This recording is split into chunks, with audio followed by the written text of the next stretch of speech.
that's like left this on my channel. So You're staticky, Martin. oh crap, I'm staticky. Yeah. Yeah, I didn't understand anything. It just sounded like. What? That's what I said. Makes perfect sense to me. Yeah. I yeah, hear you hello, now. everyone. Oh wait, so mine's I'm not the only one it's messed up for? Yeah, no. No, all of us. Yeah, YouTube or StreamYard or somebody decided, no, he doesn't get to do an intro.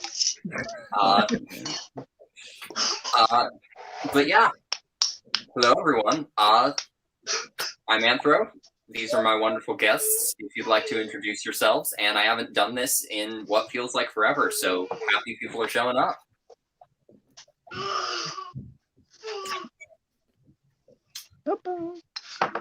I'm Arthur. Hello. Hello, all. Collector Man here. Oh, yeah. Yeah, I guess I'll go. My bad. I'm Trenchy.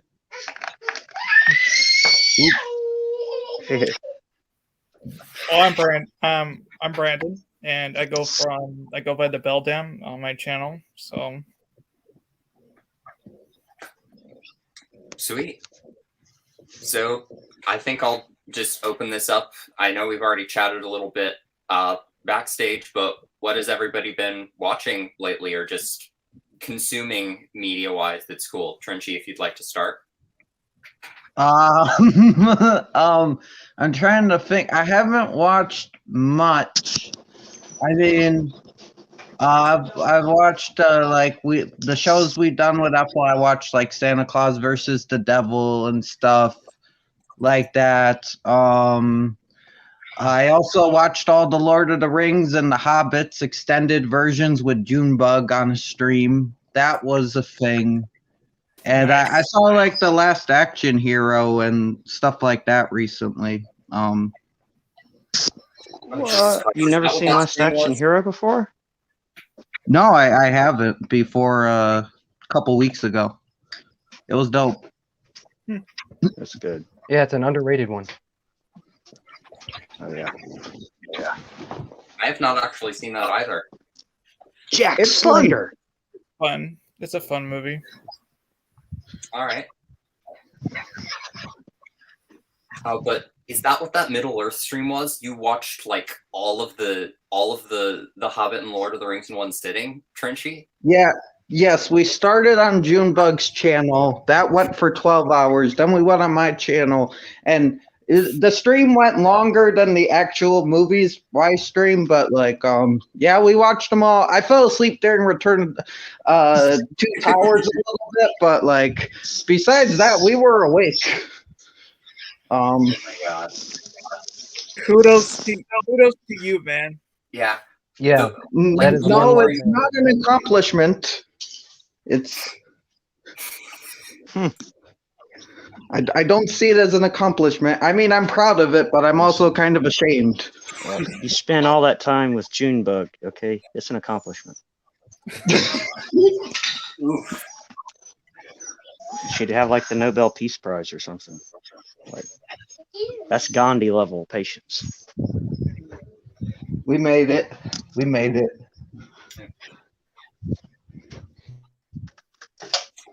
All right, Tristan, what have you been doing or looking at recently that's been interesting? Well, I recently binge watched the Chucky TV series over like 2 evenings, and I really enjoyed it. I recently watched Phantasm Ravager for the first time because I've had the box set for a while, but that's the only one I hadn't seen, and I saw you had a tag out, so I said, well, I should watch that one so I could do your tag. And this isn't exactly horror related, but I watched Batman Returns last night because I have to watch that every December. Same. I have like a lineup now for like designated days in December. So like the 21st is Anna and the Apocalypse. The 22nd is Batman Returns. The 23rd is Edward Scissorhands, and the 24th, Christmas Eve, is The Nightmare Before Christmas. That's a great Nice. lineup. Mm. Wait, so did you like Phantasm Ravager? Did I like No. it? Yeah, I thought it was just okay. I was a little bit bored with Yeah, it, but yeah. I do plan That's to what I watch thought. it again. I do plan on giving it a second watch, though. Yeah, it could have been better. The effects were the biggest downfall, I think. Yeah, the effects, and one thing that I keep saying is that so much of that movie takes place like in broad daylight, whereas like a lot of the rest of Phantasm has great like eerie nighttime scenes that really add to the atmosphere, and I really didn't see any of those in Ravager that I can remember. Yeah, that's true. I don't think there were any. Yeah, It's even worse that people waited for that movie for so freaking long. They Yeah, I waited was for that movie. actually at a convention one time, and Angus Scrimm was there, and he was talking about it years before it actually ended up coming out. But mhm. I'm just glad that he got to actually be in it before Yeah. he passed away. I do Oh, yeah. think it kind of brings things full circle in this really beautiful way with Reggie like grappling with his own mortality, whereas like the first movie is about like a child dealing with death. That's a big thing that Cody from H&S Collectibles talked about in his entry to the Phantasm, but the execution did leave some stuff to be desired. Mm-hmm. I'm all nodding like I know what you're talking about. I've only seen the first Phantasm. You're not alone, Brandon. I've only seen the first one too, so you good? I mean, Wait, you I got a haven't mirror. seen the 4-barreled shotgun? It doesn't even start until that. No. hey, the first Phantasm is still the best one in my opinion, but That's and for completely some different reason, movies. I think it was because I was off my meds. The first time I watched Phantasm 2 is the main reason. And then the second time I watched it was the uncut work print that Evil Steve sent me, which had no music. But now that I've finally been able to properly watch it, I can say that Phantasm 2 is a fantastic movie. And if you watch nothing else, watch that one. And maybe 3. 3 has its issues too, but I love a lot of the characters in that. Oh, Did you guys see three is a Gorman? guilty pleasure. I'm not even guilty about it. Did you guys see Psycho Gorman? Psycho Gorman? Yeah. Oh, yeah. No. Yeah, I've seen it. There was a homage to Phantasm in that movie. Mm-hmm. Boy. We never asked Brandon what he was up to. We got sidetracked with the Phantasm. Yeah. Sorry. But Art, I don't know if you went. No. I ain't been doing nothing. You know, I watched all the Children of the Corn because they were on demand, and that was weird. All of them. Oh, Yeah. well, you deserve an award too, man. Jesus. Yeah, I'll tell you definitely. who deserves an award is Christian over at Jen's Reviews from the Grave for eating that corn for that one Children of the Corn review. Oh yeah, yeah. I'm gonna tell you though, I actually liked 1 through like 4. I actually thought like Children of the Corn 1 through like 4 were actually pretty solid. But yeah. But once it gets to the return of Isaac, and Isaac is an old ass man with a walker, it's like, dude, come on now. He's trying to be all scary and intimidating, and he's, oh my god. Yeah, those just didn't work. Isaac. Jesus. Was it my turn? Yeah. I haven't been doing much. I've been doing just doing a lot of rewatches, and yesterday my siblings and I went to see Spider-Man No Way Home, and that was so freaking emotional. And Martin, I got some good news for you. Yeah. Guess what movie I finally watched this month? Twice. I think I know, but I'm not going to say. Anna and the Apocalypse. Hell yes! Yes. Yeah. I really liked it. Yeah. I really enjoyed it. So much so I really thought the music was fantastic, and I just said the hell with it. And I literally just bought the Blu-ray today with the Scout's Guide to the Zombie Apocalypse. So that's gonna be a really fun double feature. Scouts is fun. I like Scouts. Yeah, that's a good one too. Yeah, it's such a good like zombie movie and has some fantastic music. I just really It's really a sing along. It's a sing along, isn't it? I've never seen it. Yeah, it's a musical. Yeah. Like a music. It's like Glee meets Shaun of the Dead. It's beautiful though. That it's almost close to becoming my favorite zombie movie. Like it's so well done in all aspects. That and the Apocalypse is my favorite zombie movie. I mean, It's you also turned a it Christmas on. movie. Yeah. Ampro, you introduced it to me, man. Yeah, I think you did. I fervently try to spread the word in terms of Anna and the Apocalypse to the point that I can convince my college's sci-fi and fantasy club, if we don't have a horror club yet, I'm trying to start one, but I convinced them to show Anna and the Apocalypse the week before finals week, and I got a bunch of my college friends obsessed with Anna and the Apocalypse, so another win. I had a feeling that you might have had something to do with that, Martin. Yeah. I can honestly see that becoming a Broadway musical. I know. Yes. Me, among other people, but possibly quite a bit of me, convinced Felicia Gurley-Gore to watch in the Apocalypse last December, and she actually did horror theater and was a theater kid and was in musicals for years, and she watched the whole movie thinking about stage this and that and the other thing.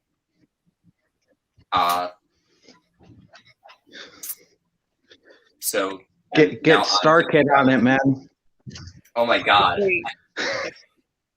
If they did turn it into a Broadway musical, they would have to double on the songs, so to make it longer. Yeah, I mean, yeah.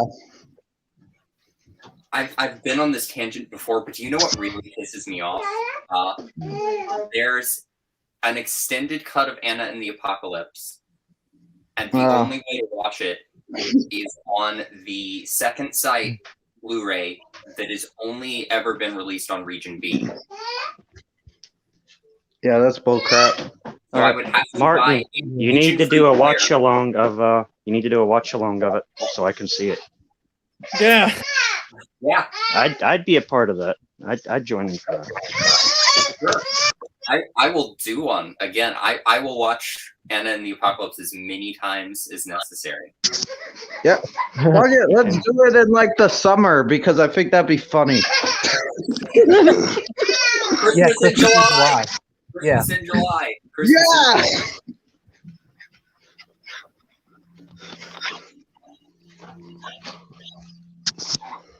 July.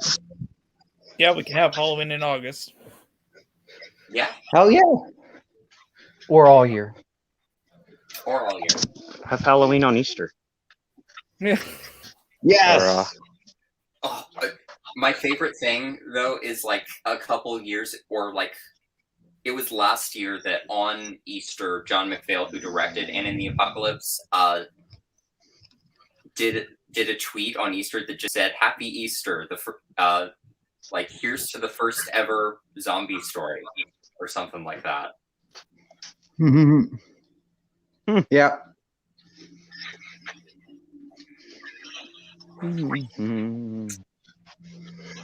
Oh, Cody, I 100% started a cult on campus. I'm not making a secret of that, Cody.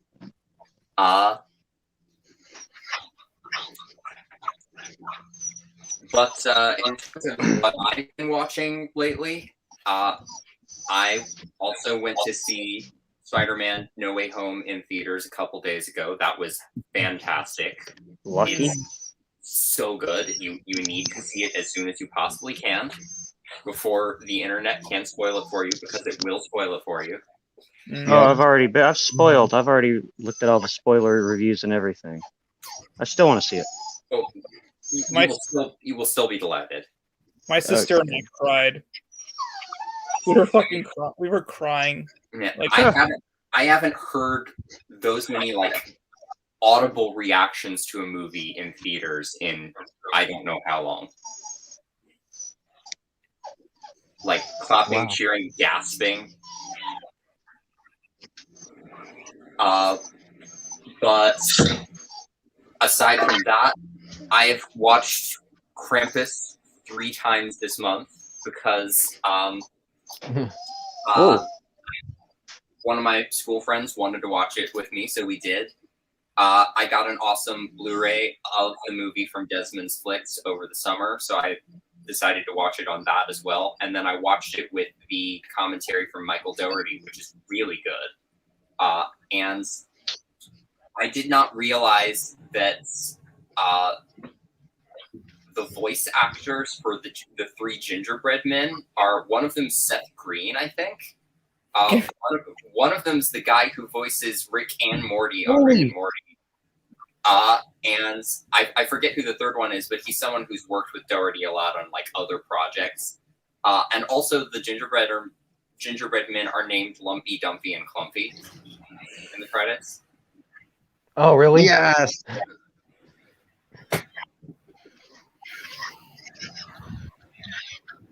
I love the movie. So good. So good. Yeah, I would not be surprised if the Naughty Cut version isn't that different, Ben. There are a lot of deleted scenes included on that Blu-ray, and a lot of them are mostly just like longer, like personal discussions between the characters that I kind of wish got left in, because they really add even more like layers of humanity to all the characters. I watched Christian Hannah Horror's review of the movie, and he said that the only reason it's called the Naughty Cut isn't really to put like new scenes entirely in the film. They put like, I guess, like a more R-rated language than in the PG-13 cut, but there's not really much different. Yeah. Yeah, there's also a lot of storyboards included on that Blu-ray with like the original script side by side, and the number of times the characters say fuck is a lot more than would be allowed in a PG-13 movie. So I counted how many times they say fuck in the theatrical cut, and it's 2.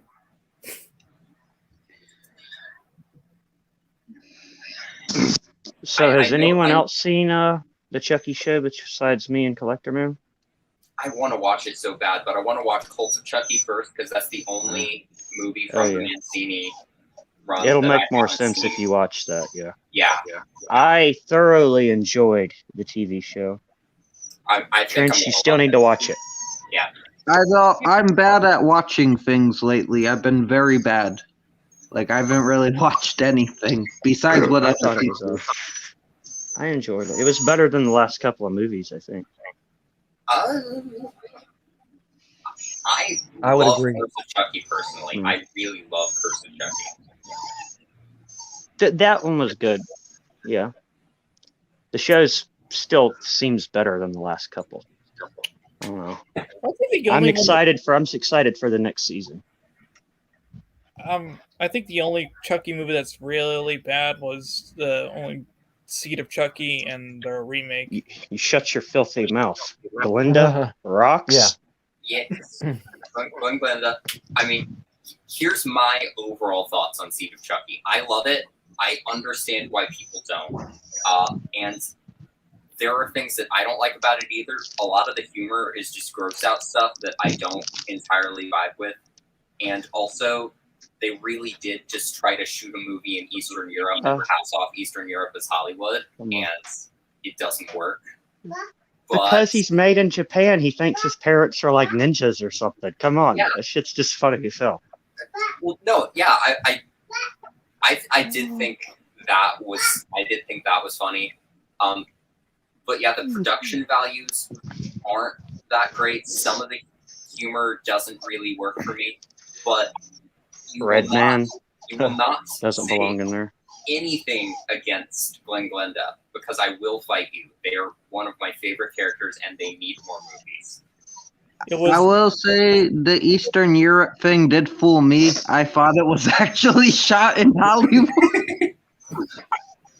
Did you think the Till now? Britney Spears stand-in was actually Britney? I found I out did. later it wasn't, but for Was a it? while I did. I Was did it- for a For while. Yeah. That's something she would have done. She was in the No. cameo in Austin Powers Gulf, remember? Why wouldn't Yeah. she have been in the as a little cameo for that? Who knows? Yeah, I always thought it was her till I heard otherwise. This was during that time when it was cool to put rappers in horror movies. So you got like Redman in there, Mhm. and yeah, I love the audio commentary for Seed of Chucky with Jennifer Tilly and Don Mancini because Jennifer Tilly keeps accidentally calling Redman Redman. that's fucking funny as hell. Redmond. there is so much that doesn't make sense about that movie. Yeah, but I still love it. I cannot get over that in this universe both Tiffany and Jennifer Tilly somehow exist, and it makes no goddamn sense whatsoever. But I still find it hilarious. The part Yeah. she's trying to get in Seed of Chucky, isn't it? The role as a virgin or something. She's trying to get the role as the Virgin Mary. Yeah, and it's Oh, like no. Jennifer Tilly is clearly not a virgin. And it's Well, just yeah, she's getting the role as the Virgin Mary by sleeping with Redman, that's which is just just so much irony there. I would love to see Jennifer Tilly and Jennifer Coolidge in a Pure Flix movie. oh god.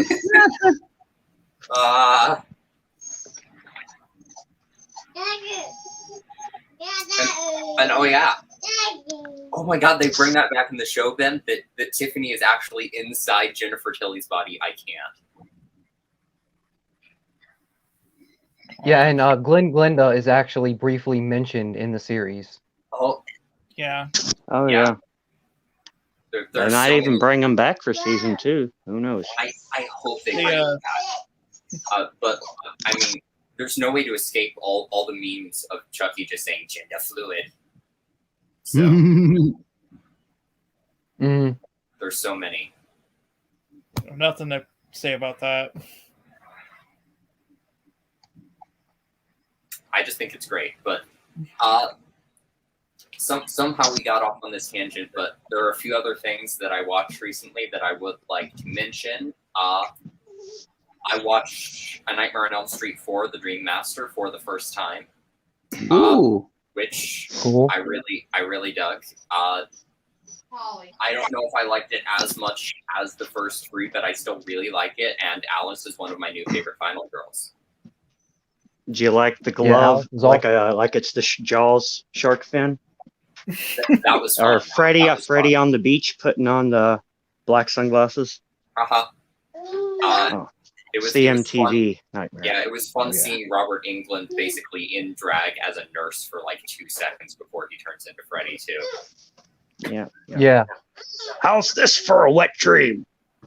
That could have been a really solid finale to the series. Man, but they- Joey, man, the fucking horniness finally killed him. It almost got him in part 3 with the sexy nurse, but it finally got him in part 4. What were you saying, Brandon? Oh, I said that Dream Master could have been a really solid finale to the series, but they kept going and they just got worse. Yeah. Yeah. Tristan sent me the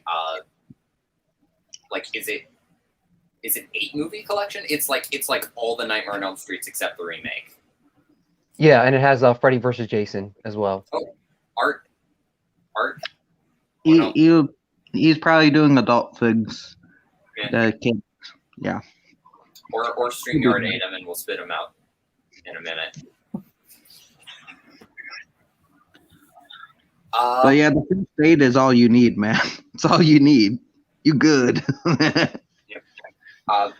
Yeah, but the biggest gripe with the Dream Master, they killed off so many characters that I thought had the potential to go on and be great characters. Not that you can have a slasher movie without killing off characters, and they actually like have emotional impact because I like those characters.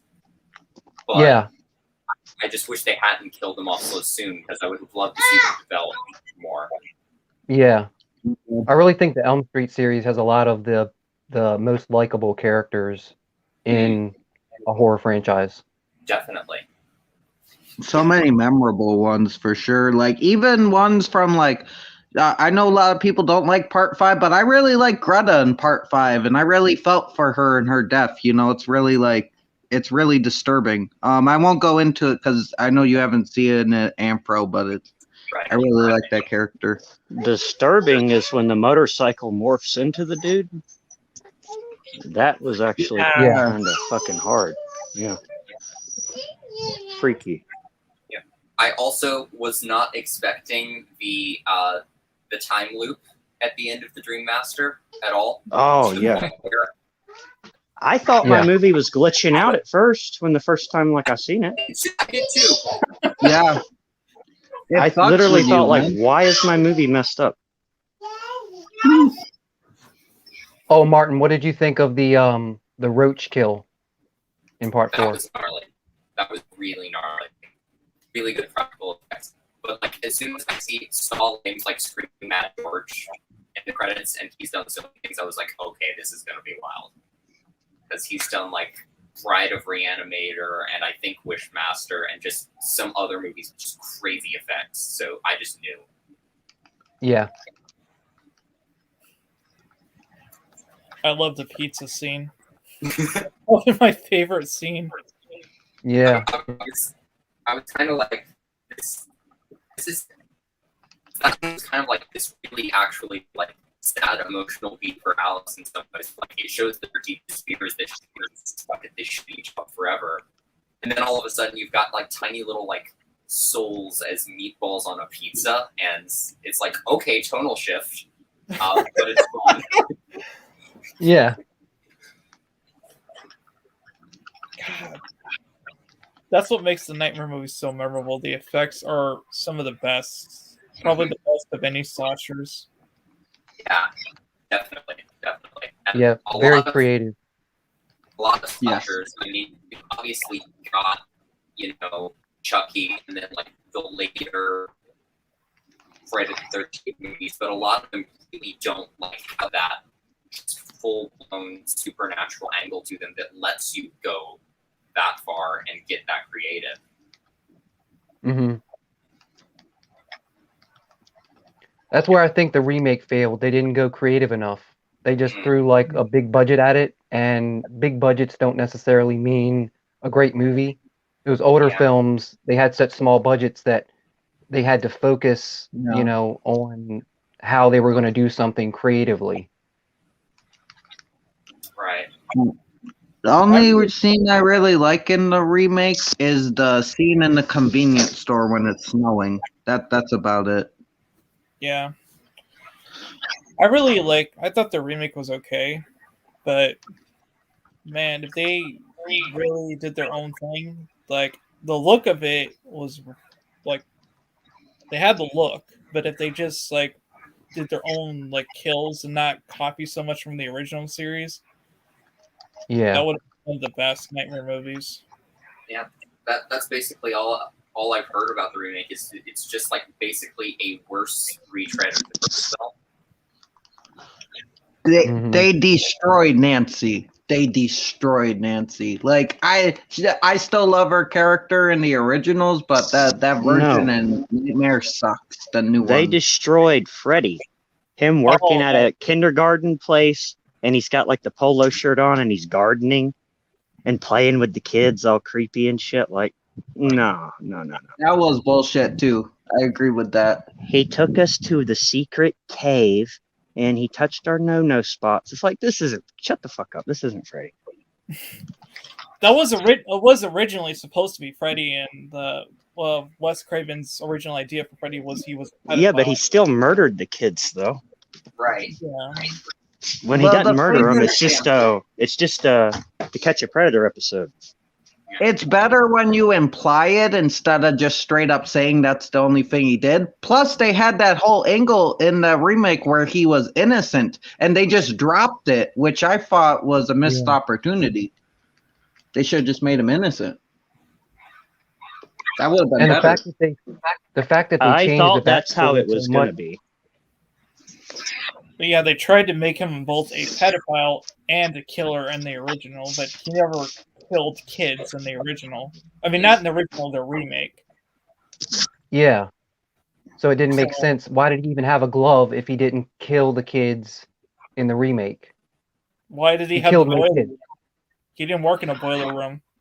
Yeah, exactly. sh- So they just mashed everything together. Didn't make any sense. They just threw it out there, in my opinion.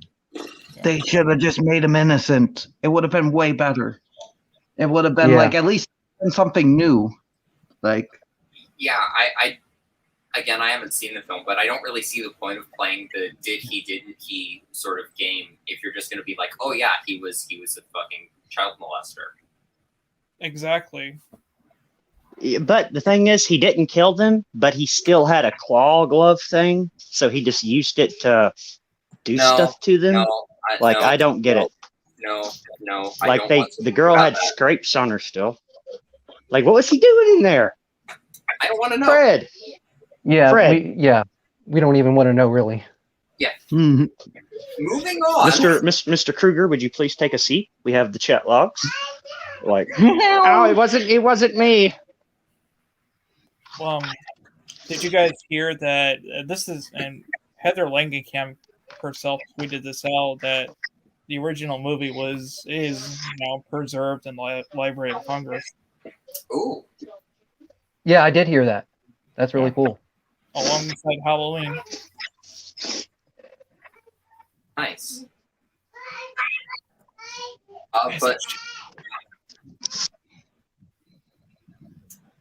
But in the vein of classic slashers, and going back to a comment from James Moss from earlier saying that Silent Night, Deadly Night was on Tubi, I watched that for the first time a couple days ago. I had not seen Silent Night, Deadly Night before.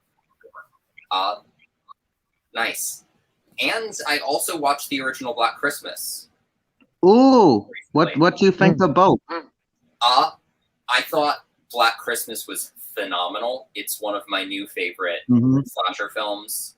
It's genuinely chilling and has some of the best, like, nuanced, likable, like, interesting characters out of any slasher film I've seen in a long time. And yeah, it's just very genuinely chilling and atmospheric and just very well made. I hope you're not talking about the 2019 Trash remake. I have not seen either of the remakes yet. I'm going to watch both of them. God help me once I get to 2019. But No, the black goo, the top-stealing masculinity. I'm gonna pray for you, Martin. When you get to the 2019 movie, I'm going to pray for your soul. But the 2006 movie, I actually really dug. I saw that one before they saw the original. And controversial opinion, I like the original. I don't love it. I think the 2006 remake is more up my alley because it's more entertaining. But I can appreciate the original. Yeah. But both of them kick 2019's ass.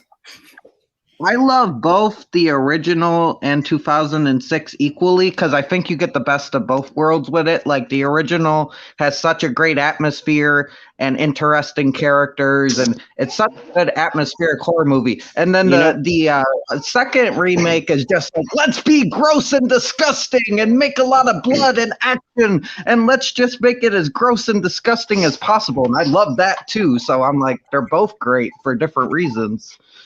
I actually like the new fan film. It's Me, Billy. I've heard that's good. It's by Dave McRae. It's pretty solid. Direct sequel to the first one, kind of thing.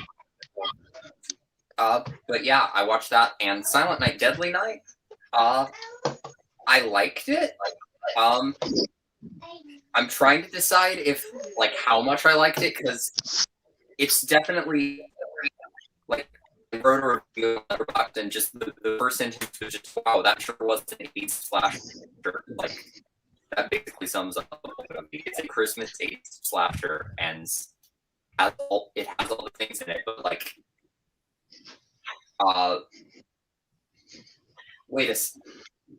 I just realized that I had this epiphany last year, but didn't realize it until now.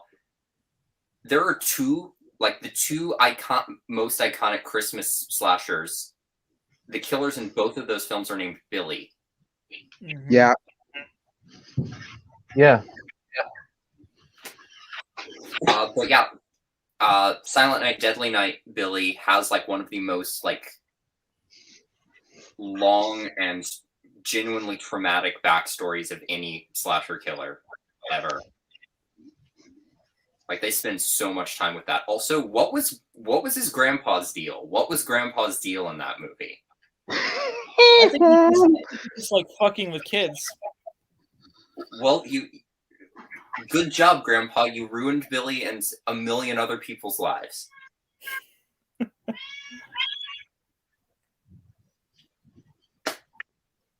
Even the cat's mad at Grandpa. Even the cat's mad at him. God damn you, Grandpa. Martin, did you see the 2012 Silent Night remake? What? Did you see the 2012 Silent Night, Deadly Night remake? It's just called Silent Night. I have not. I'm planning on watching. So all of the Silent Nights are on. All of the Silent Night, Deadly Nights are currently on Tubi. So I'm probably going to be watching like all of them while I work on Christmas presents. I'm excited and dreading. I'm excited for and I'm dreading 2. 2, when it gets to the killing, when it gets to the actual Silent Night, Deadly Night Part 2, it's great. I love that killer. I love all the kills. I think it's so much fun. The problem is half the movie is the first movie again. That is the only problem. We just reused the footage from the first movie for the whole like 40 minutes of the second movie. Let me.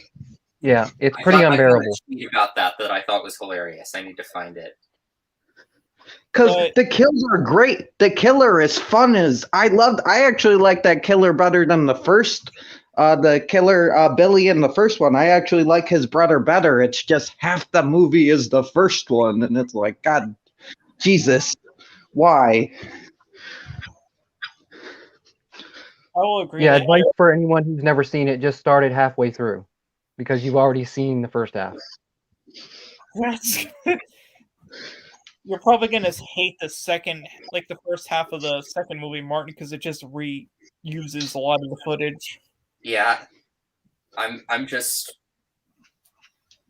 The tweet said something to the effect of like I'm 30 minutes into Silent Night, Deadly Night Part 2. In other words, I'm 50 minutes into Silent Night, Deadly Night. Yeah. But yeah, I'm gonna watch all of those at some point, and both Black Christmas remakes. So we'll give it this. It's better than Puppet Master 8 because all Puppet Master 8 is clips from all the other movies that came before. All the other Puppet Master movies with a wraparound story of a like assassin holding or like I forget, this woman's holding this dude captured and trying to find out the secrets. And the secrets are showing all the other movies that came before. And it's like, Jesus. Oh, wow. That's full moon for you. I still love the franchise. It's Puppet Master is one of my favorite franchises, but I still love it, even though like once you get past part 4, it kind of goes downhill, but there's still good qualities there. How many movies are actually in that franchise? I don't even know because they just make clip show movies too, which aren't even real movies in the franchise. They'll just be like Dolls and Mayhem, and they'll take they'll take all the scenes from Puppet Master and the Killer Doll movies and put it on a DVD, and it's confusing.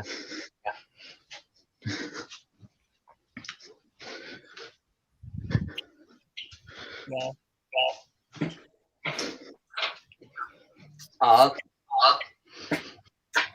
And the one other thing that I watched recently was Midnight Mass, which was so good. If you have not watched Midnight Mass, do. I will not say anything else about it. Just watch it. I'm planning on watching it.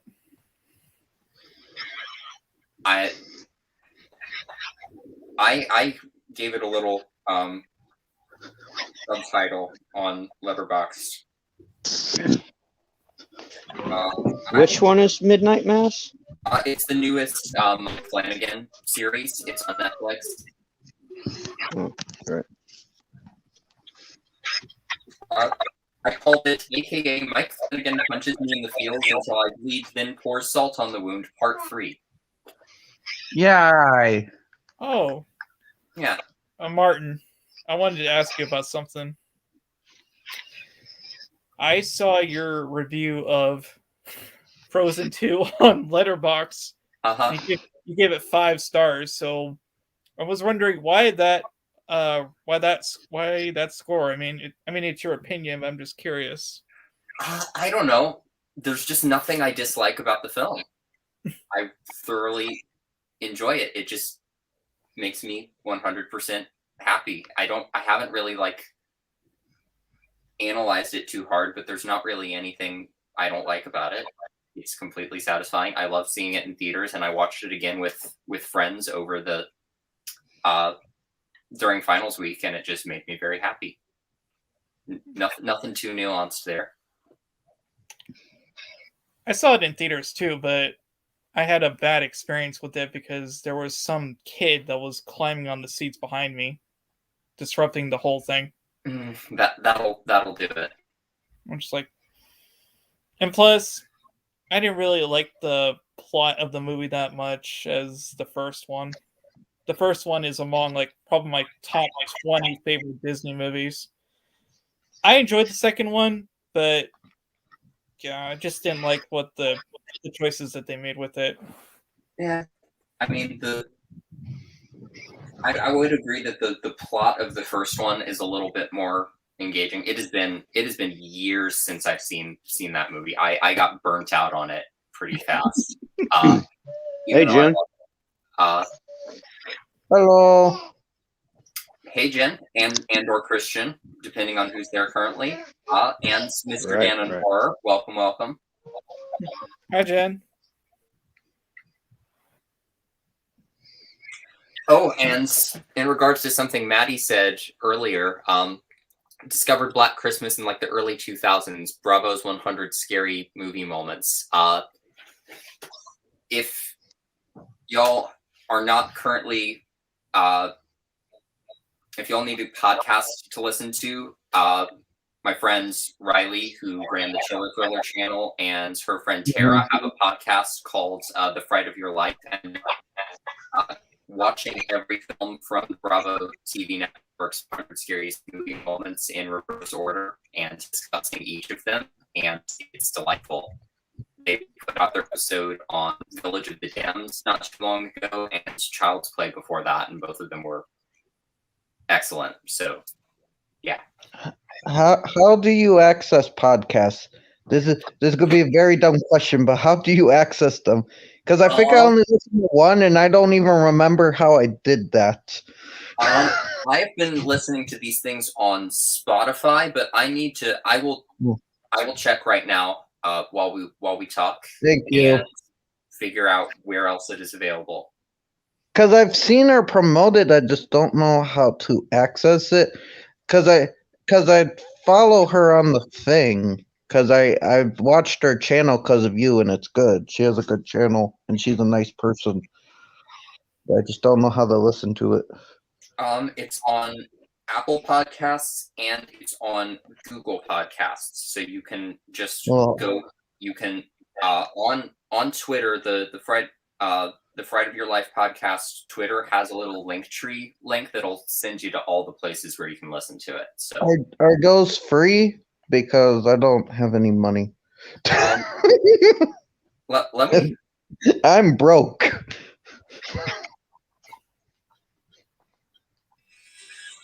Yeah, you can just go to Google Podcasts if you have a Google account, and since you're on YouTube, I'm assuming you do. Yeah. Yeah, you can just go. You can get the app, which I think is free, or you can just go to the page from the Google Podcast link and listen to any of the episodes there. Oh, that works. Because it'd be good to have something to listen to while doing things. Yeah, but they're both very energetic and funny, and they have a bunch of in jokes that they keep bringing back throughout the podcast, and it's very fun. There's so many podcasts. I had to stop listening to some of them because at some point I was like, I can do this. I can multitask and listen to these 7 different podcasts. It's fine. I'm listening to like 4 now, which is not much better, but you know. I've been trying to find podcasts for the Percy Jackson fans. Yes. I hope the Disney show doesn't fuck it up like the movies did. I'm a diehard of the first. I haven't read the other ones, but the first Percy Jackson franchise, those first 5 books, I'm a diehard fan. I read all those books like right around the time they came out. I think they're better than Harry Potter. Like I love those books, man. And the movies, that second movie especially broke my heart. Like it was like, God damn it. Yeah, I would agree with that. The movies were not very good. The first movie, I actually got into the books through the first movie because I just remember watching the first movie. I was like, this is really good for what it is. Yeah. And, Yeah. I read the books and I was just like, wow, this movie is a piece of shit. The first movie is a good standalone movie if you separate it from the books. Like it's a decent standalone. But like the second one, where they fucked up is they left information out of the first movie that was vital for the second, the second movie. So they crammed not only information that should have been in the first movie, they crammed that into the second movie along with the information from the second movie, and it just fucked up the plot. Like there was too much going on. It just destroyed everything. Basically, what they did was they took like the plots from books 2, 3, and 5. I don't think they mentioned anything from 4, and they just like crammed it all into one movie. And because they probably knew they weren't going to get a sequel to this, so they just wanted to have their cake and eat it too. But I was just like, you guys messed up what could have been a really solid franchise if they actually casted like children that were accurate to the age of the kids in the books, which is what I'm hoping that the Disney Plus series does, because that could go either way. Yeah. Okay. So like a couple things. So first of all, the thing I remember the most about Sea of Monsters, because I haven't seen that since I saw it in theaters, which was like once, like years ago, but I felt like it was trying to be more faithful to things that were in the book, but by doing so lost continuity with the first movie. Exactly. Like it was just, and first of all, the thing is, why did Annabeth was the one that fight him by the river? Annabeth wouldn't maim anybody like they did in that movies. That's why it had to be Clarice, because she was the Ares. Annabeth was the idea woman. Yeah, she was a fighter, but not like that. She wasn't a show-off. That was Clarice. They fucked it up, man. They fucked it up hard. And that's the difference between Ares and Athena. Yes. I read the books. I read like the first 5 books at least, I think 3 times. I took a little bit of a break. I'm planning on getting back on board because I have not read any of the recent books that came out, especially like the spin-off books. But yeah, I got to get back into that. But I just remember really, really loving the first few books, and then I really loved like the Heroes of Olympus series. I haven't read that one. I started the Canes, where they did he did the Egyptian series, and I read the first book of that, and I really liked it. I love those books. I love like the Egypt. I love Egyptology. It's so interesting to me. Same. One of my favorite things that I have on my bookshelf is my crazy nerd brain child self asked for a copy of the Egyptian Book of the Dead for Christmas one year, and I got it.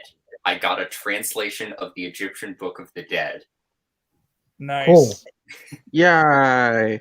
Egyptian Book of the Dead pudding. Yay! But the second thing I was going to say about Percy Jackson is I recently found out that my sister, who does like a lot of musical theater stuff, is going to be in a production of the musical of The Lightning Thief.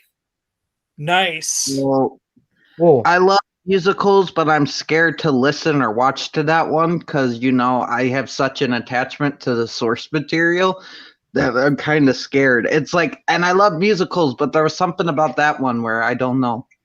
I don't know. Didn't they already do a Lightning Thief musical though? Yeah. They already did it. It's already out there, but my sister's going to be in a production of it. Oh, okay. I wasn't aware of it until my sister came home one day and was like, "I'm going to be in The Lightning Thief," and I was like, "What?"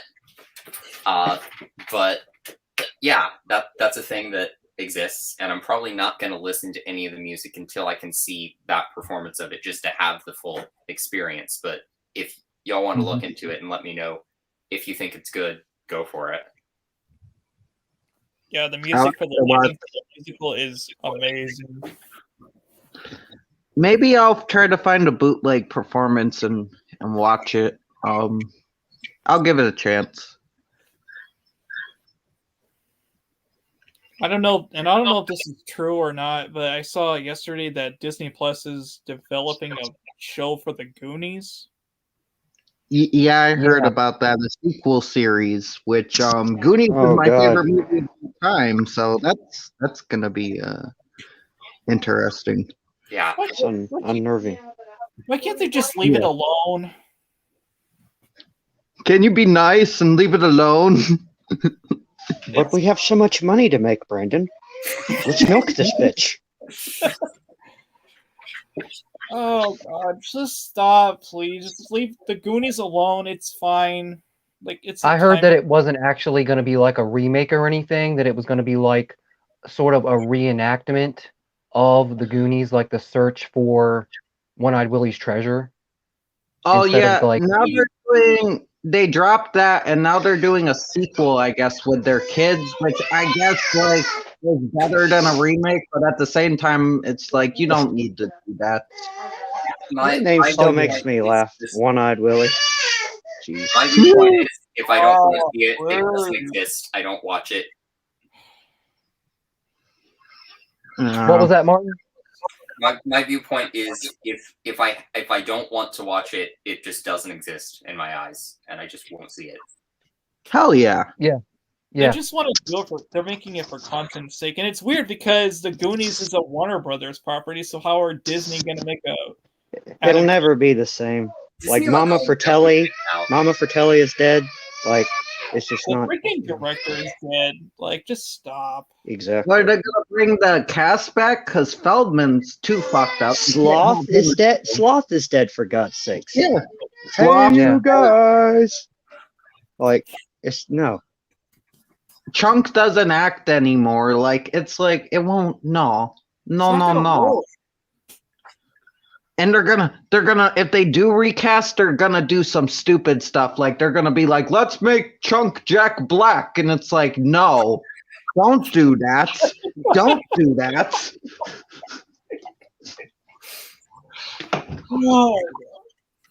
I mean, I would watch any movie if they just made every character Jack Black, to be honest, because it would be. Oh, Why hasn't that existed yet? I don't know. do like a white remake of the Nutty Professor, but cast Jack Black as Sherman Clump.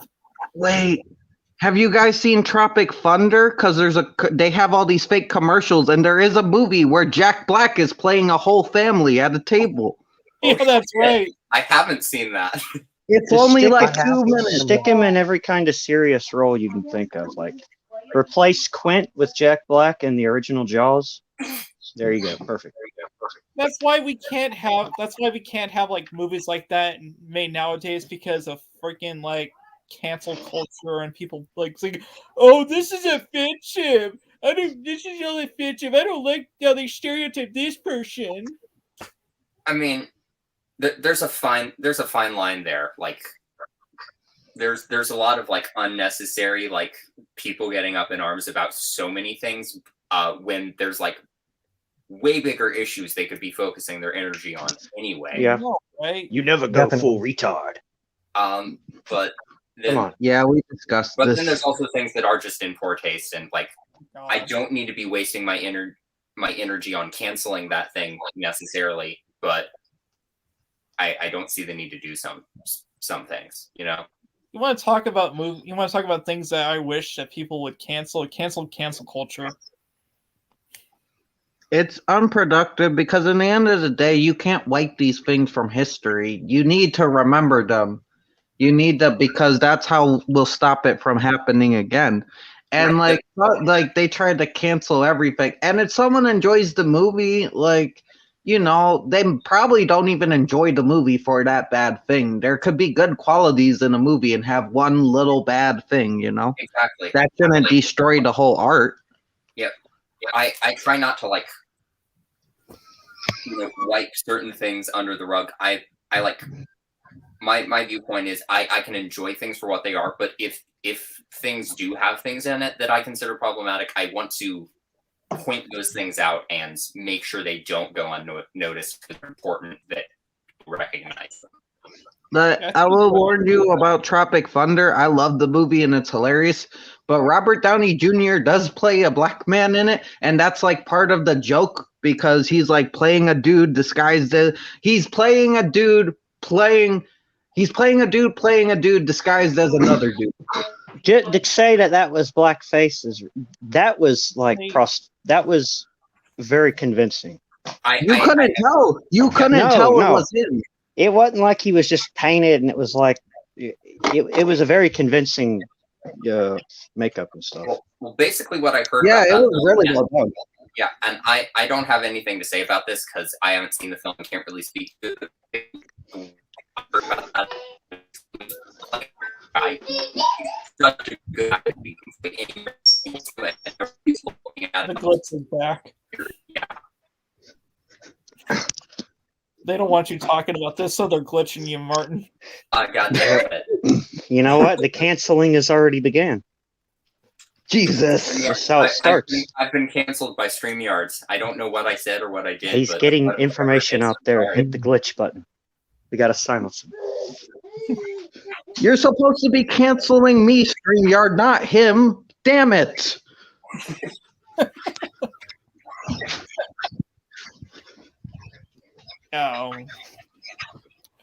So did anyone hear about this upcoming movie that Nicolas Cage is being cast as Dracula? Yes.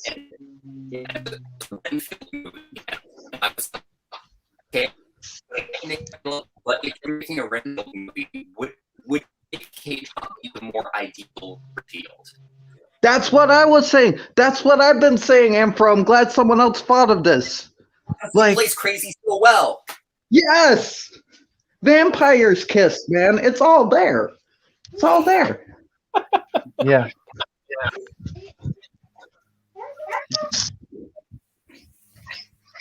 And I finally rewatched. I watched Willy's Wonderland. I love that movie. It's stupid and I love it. Really, really weird, and I kind of loved it, especially like for the reason why these animatronics are alive. I'm just like, oh my god, oh this is so insane, and they played Freebird at the end when he's leaving. I'm like, that is just perfect. I watched it again with some friends at college because we were having a movie party one night, and Willy's Wonderland came up on the streaming service, and we were all like, "Yes, good." But we were all just obsessing over Tito the turtle, just the one animatronic who, like, he doesn't even quite look like a turtle, but he only speaks in Spanish, and he just has a rough time throughout that whole movie. He just has a rough time. But I love Tito the turtle. I love when the fairy says, "You want to fuck, fat boy?" That was wild. I still gotta see it, but I really want to because it's like Nick Cage in a Five Nights at Freddy's movie. That sounds fucking hilarious. Yeah, basically. Yeah, if you want to run down of what the movie is, take Five Nights at Freddy's, put Nick Cage, who doesn't have a single word of dialogue in the movie, in there. Mhm. Have him be the jerk and while he's cleaning, and then have him have a love affair with a pinball machine. That's the movie. I thought people were kind of exaggerating when they said that Nick Cage doesn't say a single word in this movie, but they were. He doesn't say a single goddamn word in this whole movie. Unless you count as a word, then Yeah. And he just fucking he drinks whenever he's on break, he just goes back to the back and just chugs all these sodas. Yeah, and then he'll immediately like crush the whole can and throw it away. And they shoot it the same way every time, and it's great. It's so good. I kind of want to try those sodas now to see if they're actually tasty. I want one of the Willy's Wonderland shirts that he wears in the movie. Check Redbubble. I saw them on Redbubble. Yes.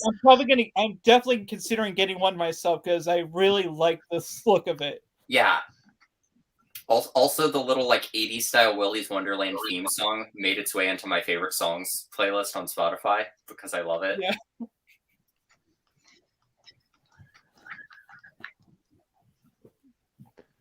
Martin, have you seen Halloween Kills yet? No, and I was gonna see it in theaters, and then my friends got bogged down with homework, so we just didn't end up going. But I really need to see it. I really need to see the new Candyman. I did catch Malignant. Malignant was wild, and I've heard mixed things on that one. I mean, a lot of people hate it, but I think it's because they were expecting like a serious, like Conjuring style James Wan movie, and I feel like the tone is like a little bit closer to something like Dead Silence, but even more like over the top than Dead Silence, and very much it kind of feels like a lot of like 70s and 80s cheese done with modern technology. Yeah, people were saying it was like a remake of a giallo film or the giallo genre. It feels a little bit giallo-esque, and I think the murderer's weapon is really cool. Like that's a really cool idea. But then it just like takes like a sharp left turn into something totally different, and it's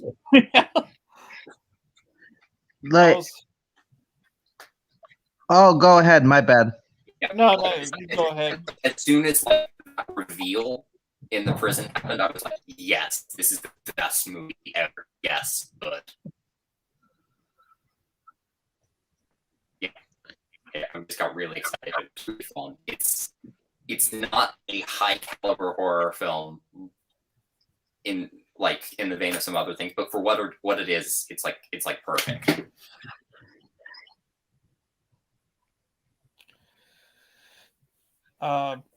Marty, what were you gonna say? Or Trenchy? Oh, I was just gonna say I noticed Ben said in the comments that he like vampire movies are getting overplayed in zombie movies. A monster I would like to see used more. They don't, and like a good movie is like a goblin.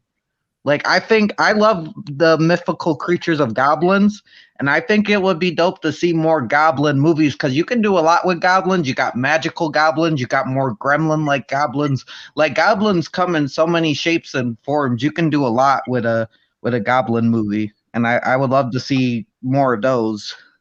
Well, hell yeah. I mean, Yeah. I will go write a goblin movie. I will do it. Yes. Are we ever gonna get a Gremlins 3? Because they keep like teasing about it. I don't know, and I'm happy with. I one doubt and it. two. I'm completely seriously happy doubt with it. 1 and 2. I mean, 1 I and love 2 are the perfect. Gremlins, but Like they like to talk about these movies for years. Like every so often they say, "Oh, we're going to do a sequel," and then time passes and then it never happens. Same thing with Beetlejuice. They talked about Beetlejuice 2 for like 10 years and it still hasn't happened. I think that one's going to happen soon. Because I heard it's like in pre-production or something. I mean, they are actually making Hocus Pocus 2 now, which I thought would never happen. But also, I saw like a poster today that was like The Nightmare Before Christmas 2, and it was like on a post like full of other like upcoming 2022 movies that were real, and I was like, this is not a real poster. This is not happening. Yeah. I wouldn't want a sequel to Nightmare Before Christmas. And it was like it was a movie about Jack and Sally's children too. And it was just like, How would that even work?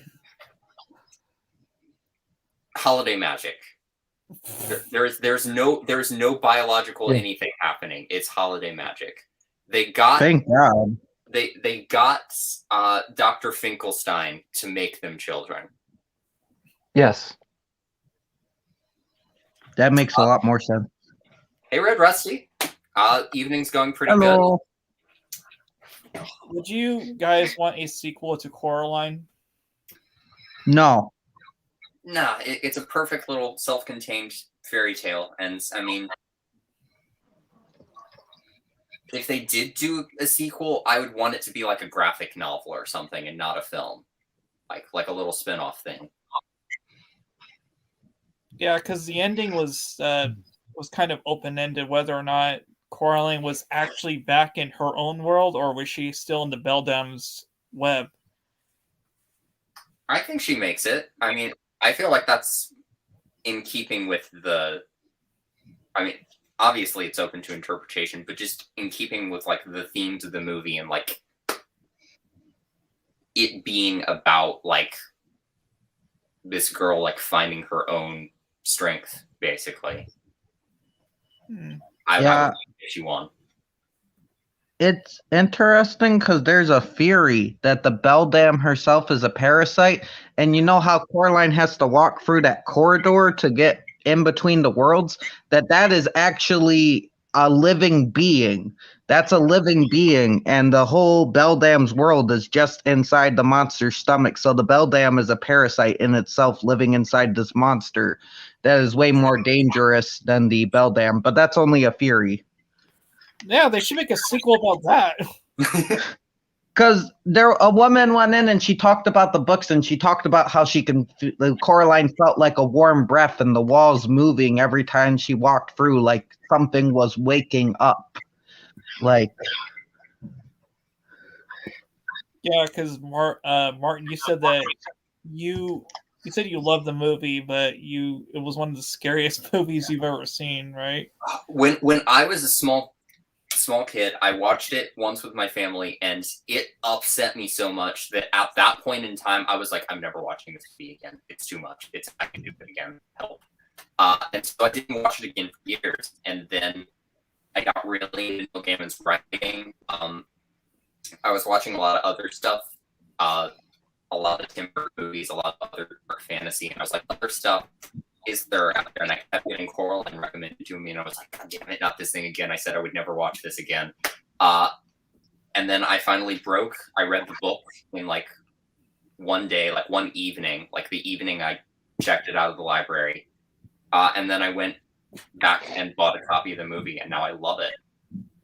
Nice.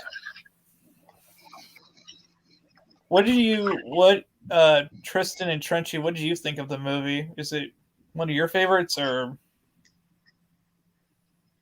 Tristan, go first. You go first.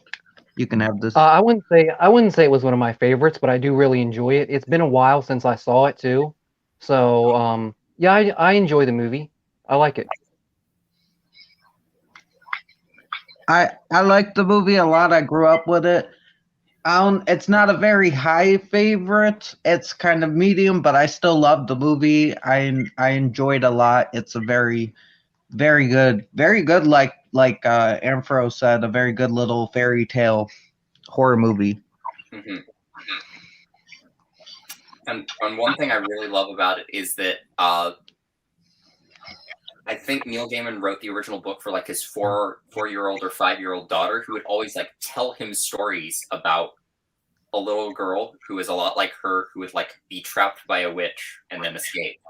And he was like, you know what? She likes these stories, so I'll go buy her a book about something like this. And he was like, where are all the horror books for 4-year-olds and 5-year-olds? There aren't any.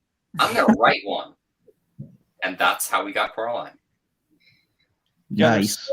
there is so much you could read into that story with the Beldam as a character. Mm-hmm.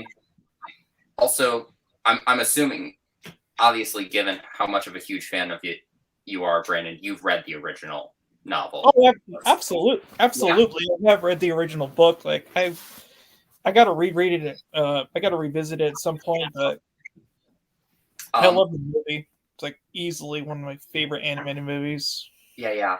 But what I was going to say is I actually got a 1-year subscription to Masterclass as a gift from my family last year for Christmas. And so I took Neil Gaiman's Masterclass on writing.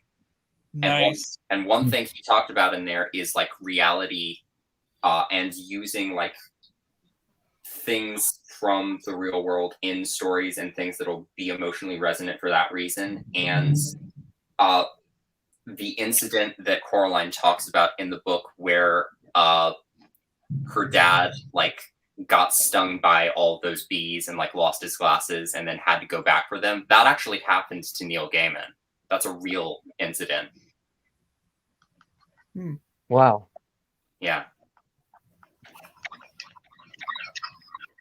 Oh shoot.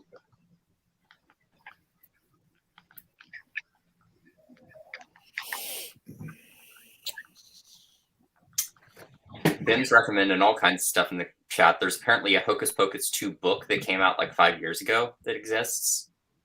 I have it. Yeah, I've read that one. And there's a movie that's kind of like Malignant and the comic the lead called Manitou. Because it sounds crazy.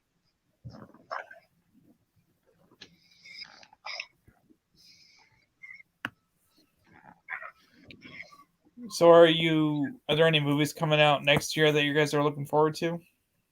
The new Scream is a big one, obviously.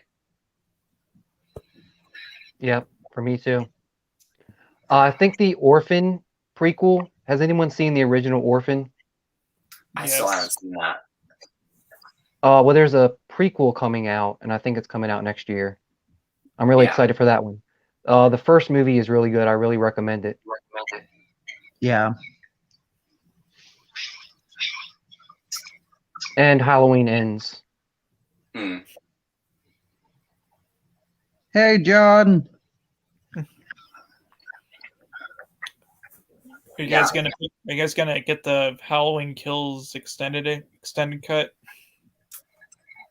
I mean, maybe. I haven't even seen it yet. I haven't even seen the movie yet. I kind of want to see it in like one of the second run theaters if it's even still there. It's. Oh, I didn't mean to interrupt you, Martin. Go on. No, you can go. Oh, I was just gonna say that it's actually dropping on physical media next month.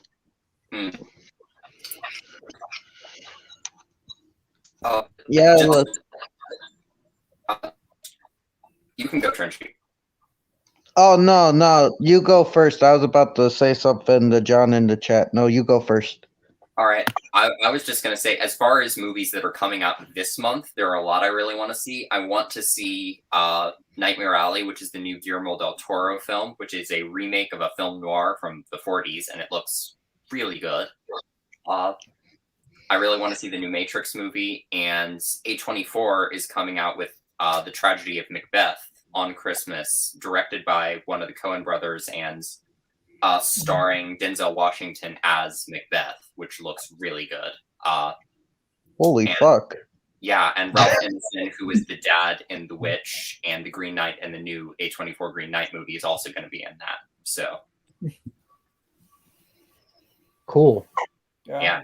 Seeing A24 movies in the theater is always such an interesting experience.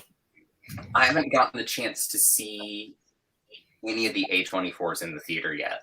Honestly, I almost got to see The Lighthouse with one of my friends, but we had to wait until it came out on physical media. I saw The Green Knight and Midsummer in the theater. Nice. I don't think I could have stomached Midsommar in the theater. That movie upset me so much, and I had it I just watched it casually with a friend, and we ordered pizza one night because we had done the same thing with The Lighthouse, and we were like, let's do another A24 movie night, and Midsommar just fucked me up. Yeah, I'm still not sure if I want to see Midsommar based on things I've heard. I just don't know. I think it's worth watching once, at least. Yeah. I've never seen it. I think I've only seen one A24 movie, and that is The Witch, which I saw recently this year, or maybe the beginning of the year. And I did like it. I gotta watch it again because I think I did fall asleep for a little bit. Not because it was boring, but we were watching it 4 a.m.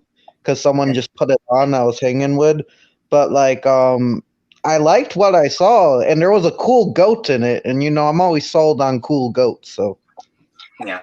Oh, Black Phillip. Apparently, the goat that actually played Black Phillip was just an asshole on set to everybody. Almost did gore Ralph Ineson. Really? Yeah. But I still have not even seen Hereditary because I'm so fucked up by Midsommar, and the few clips I've seen of Hereditary, I was having a bad time and having a little mini existential crisis. So I was just like, can I sit through this whole thing? Can I do it? I don't know.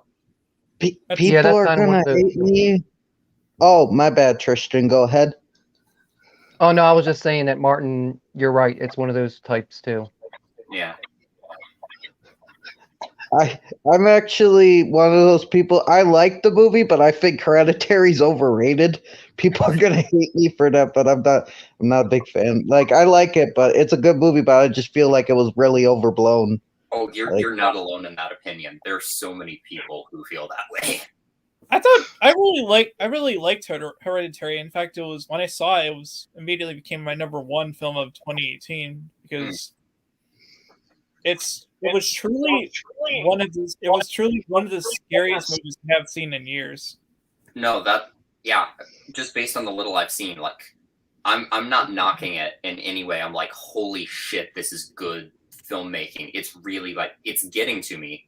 And that's why I can't watch it right now. It's too effective. To comment on what Trent you said. I agree with you, and from the standpoint of people who think it's overrated, but you cannot deny the acting that Toni Collette put into that movie. I'm not denying the acting. I have seen the movie 3 times. So I'm not saying it's a bad movie. I'm just saying I don't know, when people say it's the best, one of the best horror movies of the, one of the best horror movies that's better than some of the older ones, or they saying this is gonna save horror, James Wan, or not James Wan, fuck, they never say James Wan, I forgot, Ari Aster, and they always say Ari Aster and Jordan Peele are saving horror, and I'm like, what about James Wan? What about Rob Zombie? What about these guys who have been here making you good horror films, and women too, bringing you the Soska sisters, bringing you quality horror films? You're shitting on them for and I'm not saying Peele is amazing, and so is Aster in his own way, but it's why are you shitting on all these other people for like why are you denying them like to bring these people up? Movies. That's why. I don't. And Or what were you saying, Martin? We didn't hear you. I basically just said that they're like shitting on those movies because they're not highbrow enough for these critics. Basically, There's Yeah. always people who like have this distinction between like art house and exploitation, and that line is honestly like super. The line between like what makes a movie highbrow or lowbrow is like super fine, and kind Yeah. of non-existent. It shouldn't be there.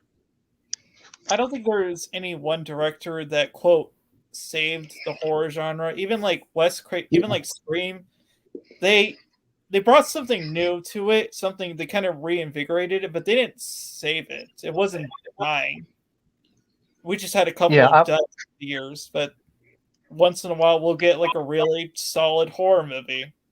Yeah, and Matthew in the chat brings up Mike Flanagan, who I love so much. Like, Yeah. one of the things that like got me like really bad of the Haunting of Hill House. Like, holy shit. I liked Bly Manor a lot too, even though he didn't direct all of that. And again, Midnight Mass, really good, really effective, really thought provoking. A lot of long monologues. So if you're not into that, brace yourself, but it's worth it.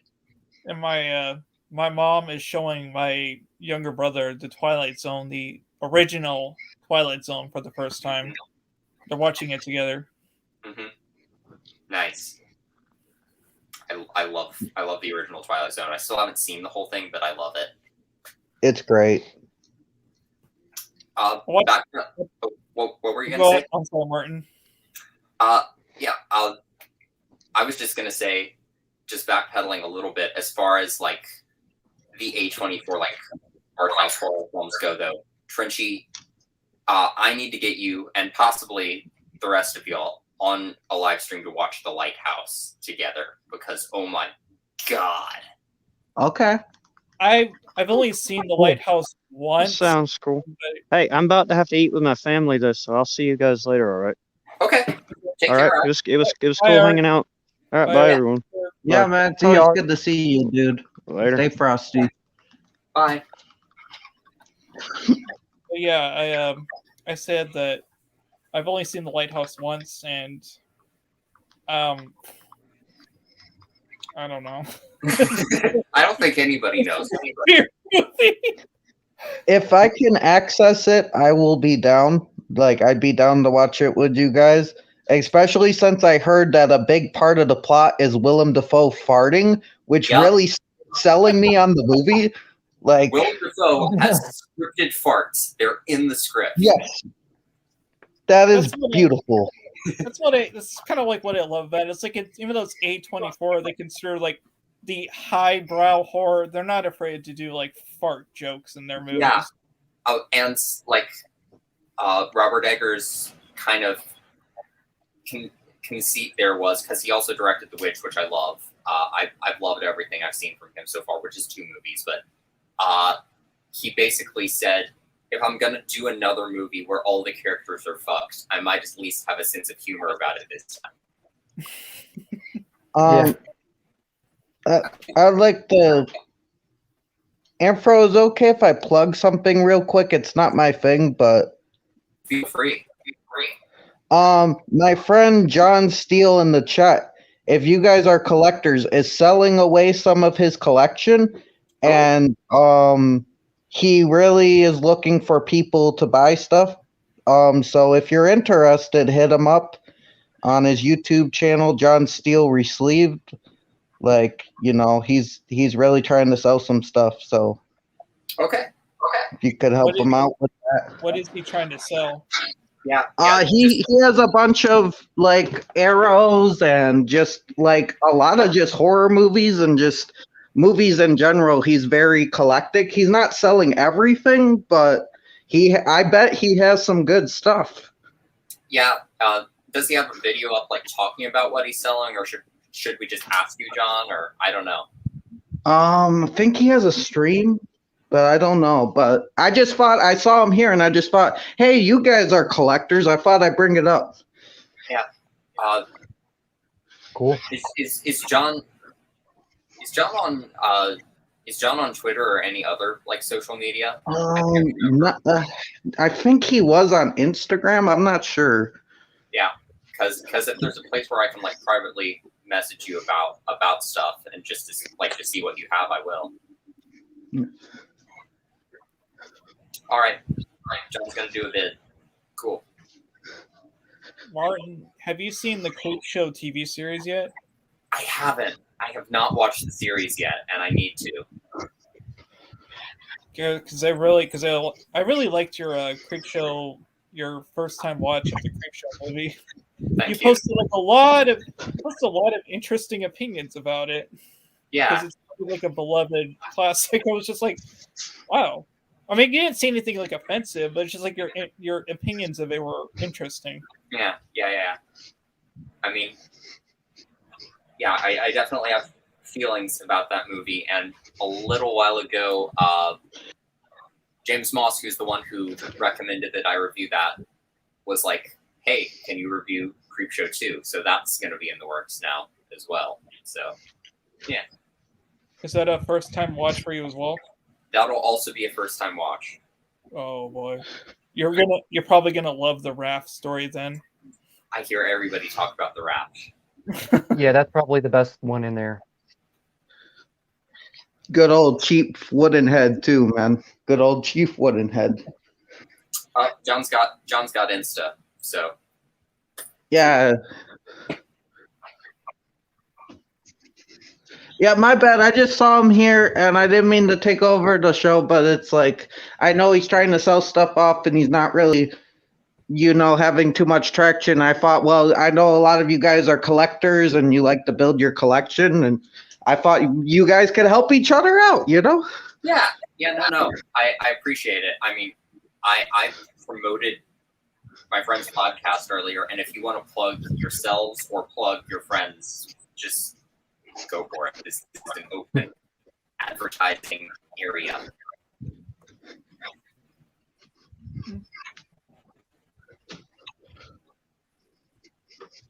Yeah, I have a lot of horror YouTubers that could, like, they have like a really high. They're getting up there on like sub count, but they could use a lot more because their content is really, really good. Mm-hmm. I mean, for sure. Yeah, there are so many people whose channels just like fly under the radar. Yeah, seriously, and they're like putting so much like effort into the quality of their content, both in terms of just like what they're saying and like, the production value of their videos, and like barely anybody's watching it, and it just breaks my heart.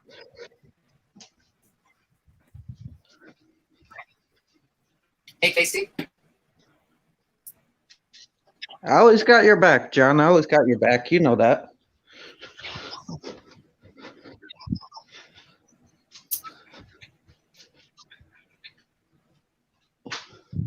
So I know we talked Krampus earlier. We talked Anna and the Apocalypse. We talked Black Christmas. We talked Silent Night, Deadly Night, and I know Marty's got a whole stream coming up in like 25 minutes. 30 minutes. Yeah. About this topic, but do you have any like go-to movies, horror or otherwise, for this season? My favorite Christmas movie isn't horror. Like, there are movies I like more like as a movie itself, like Gremlins and like Die Hard and stuff. But like, if I want a Christmas movie, if I want to feel in the mood, I watch a movie called Unaccompanied Minors. I love that movie a lot. I remember you doing a watch along for that last year, and I think you jumped on for a little while, Brandon. Yeah, I did. Yeah, it was awesome. I remember Brandon was there. It was a good time. Tristan?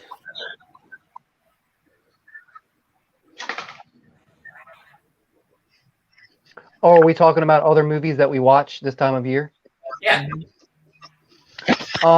Other than what was mentioned, Trenchy mentioned Gremlins. I do love Gremlins. But Rare Exports is another one. I still gotta watch that one. Yeah, it's a Finnish Excellent. film, as in the language, and it's really good. I really love that one. And it's not horror, but Edward Scissorhands, because it has a lot to do with Christmas. Hell yeah. Another one I'm gonna watch. Have you not seen Edward Scissorhands? Nope. Holy shit! Oh What- my gosh! I'm planning on watching it this month for the first time. dude! Brandon, Rare Exports, Edward Scissorhands for sure. have you seen The Breakfast Club, Brandon? Oh my god! Don't even get me started. That's Oh, Jesus. Oh, no. Hey, Oops. I was just going to say You pushed the button, Trenchy. that is one of my top favorite movies of all time. Oh, thank God. Thank God. Love Okay. I love it. Like you guys thought I said it was. You guys thought I said I was gonna hate it, huh?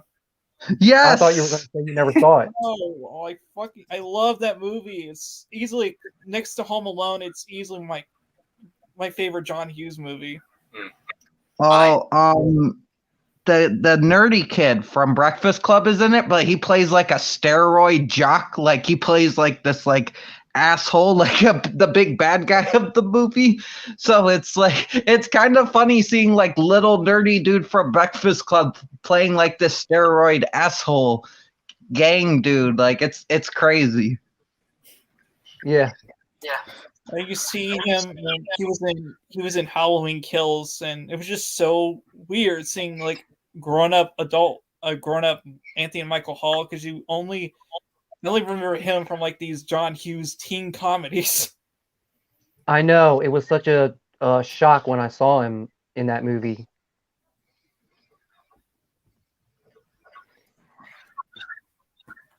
Wow. Yeah. My biggest gripe with the Breakfast Club, because I love it, is just the way the basket case character gets a makeover at the end of the movie. And they're like, oh, we fixed her. Fuck you. No. I know. That's the only thing I don't like about it, because they completely glammed her over. Yeah. Yeah. Why would you do that? Even the actor, the actress who played the character, said that they didn't like the way that she was kind of made over. That she could have just worn a white t-shirt and maybe fixed her hair a little bit, and it would have been perfectly fine. Yeah. And you could have just chilled out a little bit, and she didn't need a physical makeover of any kind to be a better person. Yeah. No, I think the thing was the message they were going for is she was ashamed of the way she looked, and that was the thing. But end of the day, I get it. I get it. She's into fashion stuff. The other girl, but like you guys said, all she had to do was straighten her hair, get the hair out of her face. Maybe the white dress would have been dope. They didn't need to go the whole makeup route, but I get what they were going for. I don't think it was malicious intent, but I get why people have a problem with it. I don't think it was malicious, but I do think that the whole mindset there is just, ugh. Do you think that movie should be remade, for modern? No. No. I don't think it needs a remake. No. I just hate that scene. That's all. I don't know. I think Disney got pretty close. Have you guys ever seen the movie Lemonade Mouth? Yeah, Lemonade Mouth is awesome. Unaccompanied Minors kind of does the Breakfast Club thing. But yeah, Lemonade Mouth's you'll love that Lemonade Mouth Amphro. It's fucking dope. All right. That was probably the closest that they got to being a remake of the Breakfast Club. I like it when the ginger kid starts rapping and everybody's like, what is going on? What is happening? They're all confused. And I think it's like a Halloween dance, and I think there's a panda in the crowd. It's great. And Christopher McDonald from Leave It to Beaver and Happy Gilmore is in it, and he plays like the bully principal. Yes. Oh my god! And he's riding around on one of those segways, and it's just so goddamn ridiculous. Like I love it. It's so stupid, but it's legitimately funny. I'm gonna have to watch that then. You have to. It's really. I'm it's into it. it's deep too, because all the kids have their own issues. It's darker in the books, like some of the issues are darker in the books, but they captured it well. Like one girl has a father in prison, and it's stuff like that. Like they all have their own issues, but they come together to form this like family and band, and it's really heartfelt. Okay. And the only reason they're starting this band is because they took out this vending machine that only sold lemonade in their school, and the kids like freaking riot against. They're up in arms about it because they don't want they're posting like against the man about it, and it's just like, oh my god, it's so ridiculous. But it's yeah, you just have to see it for yourself. Oh, for sure. And in regards to what Red Rusty is saying in the chat, I love The Breakfast Club. I love Heathers. I love Pretty in Pink as well. I have not seen 16 Candles, and I don't really want to. Is it because of the one character? It's because of a lot of things. Oh yeah, that movie. I love 16 Candles. I like it better than Pretty in Pink. Like it's not one of my diehard favorites, but I do like it. But like I get where you're coming from. What's the one? Yeah. What's that one movie that had Eric Stoltz in it? Some Kind of Wonderful.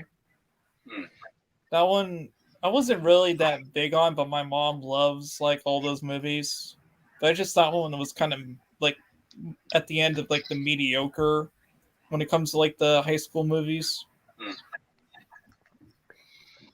As Ferris Yeah. Bueller is young news, right? Yeah. That's a good one. I think Ferris Bueller is also overrated. You can grab your stones now. I agree with that. I Matthew Broderick with a passion. It's bad. I can't stand Matthew Broderick as an actor. I think he's one of the movies that I've seen him in. He always has like this wide-eyed expression, like I know. He sucks as an actor. As a person, he's a piece of shit because he killed 2 people in Ireland and ran away and fled and didn't fled from the police. So like it was an accident, but still like it's awful. Like no, Matthew Broderick sucks. Boo him. I didn't know that. Wow. I just never liked him as an actor. Yeah, he killed. I could be wrong. I could be fuzzy on the details, but he accidentally hit a woman and a child, and he in a rental car, and he ended up leaving his co-host on one of the movies. Like he was with a girl. He left the girl at the scene of the crime to call the police, and he just got out of Dodge and he left the country before they could like indict him, legally. Marty knows more. Yeah. As far as like that sort of like strain of teen movies goes, though, one of my current favorites is one that Tristan turned me on to, and that's Empire Records. Hey, Apple. It's what? Empire Records. Oh, okay, yeah. I haven't seen that one either. But I know what you're talking about. It's an awesome movie. Yeah, I recommend. Oh, I heard he fled the country, Maddie. My bad. So he did go to court. Okay, that's good. Oh, okay. Well, That's at least decent. A little better. Still hate him, but a little better. yeah.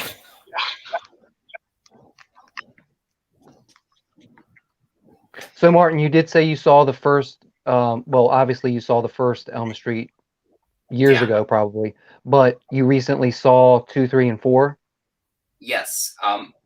Over Halloween weekend, on the 30th and the 31st, I rewatched 1 and watched 2 and 3, and then I finally found time for 4 this week. Because I'm really curious about your thoughts on part 2. I loved part 2. I still think like part 1 is my favorite. It's like the most just like straight ahead, like I guess like elegantly made like horror film. It's very dark and visceral and doesn't pull any punches, but still has a certain degree of humor. The second one is just super campy and queer without also not being queer, and it's great. I love it. Did you, Mark? Afro, I'm sorry, Trenchy. oh no, I was just gonna say I just got the link to Marty's show, so I gotta go. But it was great hanging out with you guys. Afro, you have a good time in your next year of college. I think you're gonna pick up your next semester. You do good. It was great seeing you, Tristan. As always, it's always awesome catching up with you, and it's great seeing you, Brandon. I need to check out your channel more and catch up with you more because it's always great talking to you. But yeah, I gotta go. Stay frosty. Thanks for having me, everybody. And Ampro. Thanks for having me, Ampro. My bad. Fuck. Yeah, my pleasure. Bye, Trenchy. Okay. See you, Frenchy. Bye.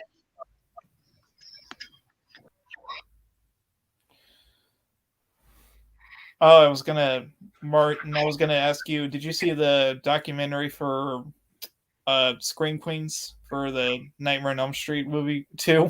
I haven't seen that yet. I only just watched Elm Street 2 this year, but I've been meaning to check out that documentary. And once I've watched the whole Elm Street saga, that's going to be my next stop, is that documentary. Yeah, I It's still really haven't seen it either. good. I really want to see it. You haven't seen it, Tristan? No, I still haven't seen it either, and I really want to. It's pretty good. Like there was a lot of interesting stuff going on behind the scenes of that movie that I forgot the actor's name who played Mark. Was it Mark Yes, Patton. Mark yes. Patton? Mark who? Mark Patton, is that Mark it? Patton. Mark Patton. Yeah. Thank you. But yeah, he talks about like a lot of stuff that happened on set of that movie and like why he basically quit acting after doing one movie, and he went and like lived in Mexico because he was, quote, I guess, outed because I don't know if he was gay. I don't know if he was gay at the time or he like they talk about all this stuff in the documentary. So Right. you guys, I would recommend giving it a watch. Definitely. Now, there's also another documentary about the Nightmare on Elm Street community, but I can't find that one anywhere, and I want to watch it. Is that one called The Fredheads? Yes. Yeah, I don't know where that one is or if it's been released yet. Yeah. I can't find it anywhere. I don't know.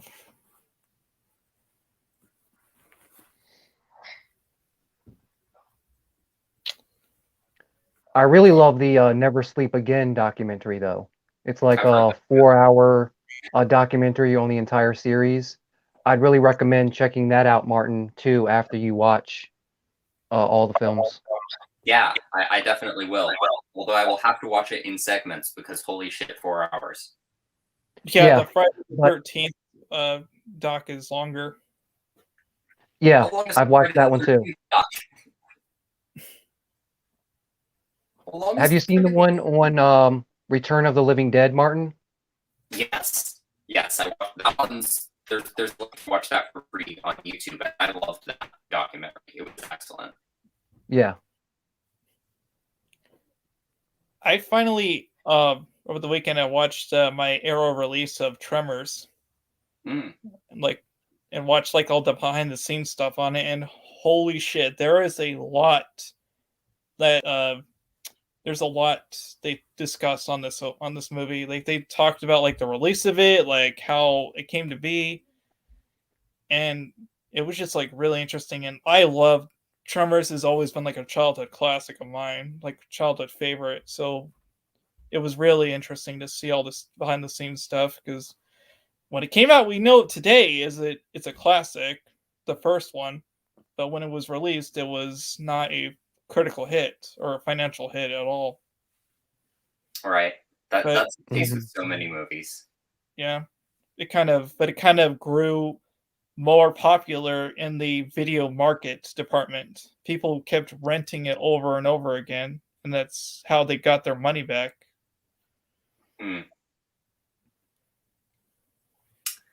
But yeah, just like in terms of like those like boutique like movie labels, like things like Arrow, I love them for just how many special features they cram into everything they release.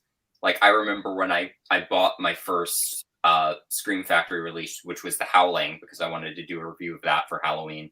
And I just sat down and I watched all of those special features over the course of a few nights, and there are so many, and they're so in depth, and it was just great. Yeah, was I your- love watching all that stuff. Yeah. Do you remember the first Scream Factory release you bought, Tristan? Yes. It was one of their very first ones. I think it was actually their first one, Halloween 2. Nice. Mine was Brian De Palma's Carrie. Ooh, nice. That was the very first Scream Factory release I bought.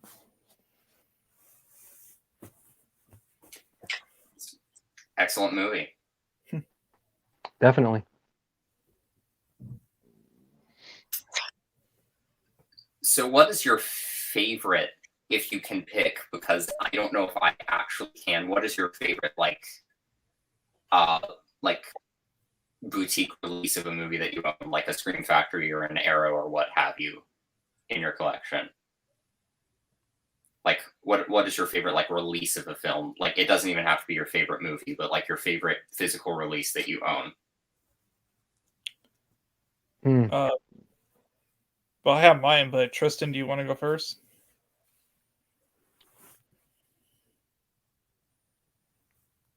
Just off the top of my head, I'm just gonna go with Sleepaway Camp, from Scream Factory. Loaded with extras, a lot of really great behind the scenes stuff, and up until that point, there really wasn't much out there in terms of that stuff for Sleepaway Camp.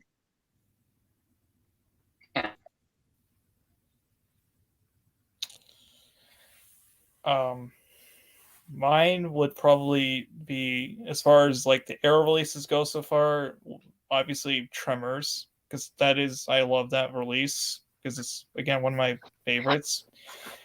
But I have a lot of Scream Factory releases, but I'm gonna go off of Tristan's answer and say that I have all three Sleepaway Camps on Blu-ray, and those I have the fourth one as well, but those are probably my favorite releases because the first one especially is like when I saw it, I just fell in love with it.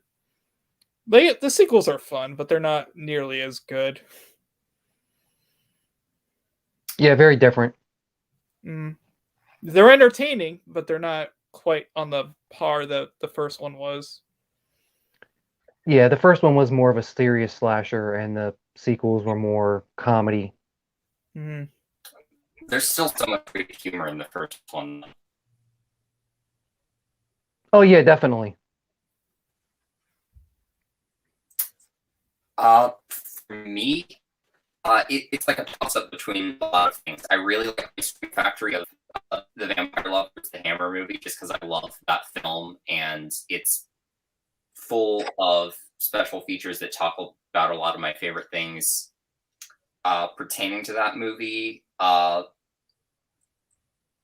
think like the best release of a Scream Factory movie that I own probably is The Howling. I think it's just the amount of special features they have on there and the number of different things they're able to discuss on there. Like they've got an interview with the producer talking about the making of the original, but also all of the sequels. And then they've got an interview with the stop motion animation person who worked on stop motion werewolves for the movie that only made it into a few frames of the film in like a dissolve that happens at one point. And they just went really in depth with it, and it was really good.